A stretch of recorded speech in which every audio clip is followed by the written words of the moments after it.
केजरीवालांची अटक चुकीची, भाजपाला केजरीवालांच्या अटकेची किंमत मोजावी लागेल. शरद पवारांचा भाजपावर हल्ला.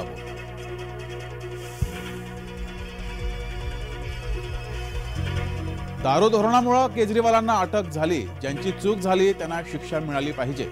अण्णा हजारेंची प्रतिक्रिया.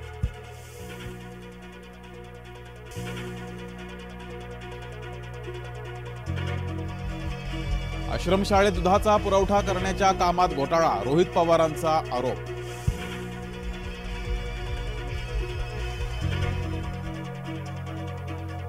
महायुतीच्या जागांचा तिढा पुन्हा दिल्ली दरबारी. अमित शहानी तिढा न सुटलेल्या जागांची माहिती घेतली तर शहा पुन्हा शिंदे फडणवीस अजित पवारांशी चर्चा करणार, सूत्रांची माहिती. भाजपा नेत्या पंकजा मुंडेंचं नगरमध्ये जंगी स्वागत. लोकसभेच्या पार्श्वभूमीवर पंकजा मुंडेंचा नगर दौरा. उद्धव ठाकरे हेच औरंगजेब प्रवृत्तीचे, बावनकुळेंचं उद्धव ठाकरे यांच्यावर टीकास्त्र.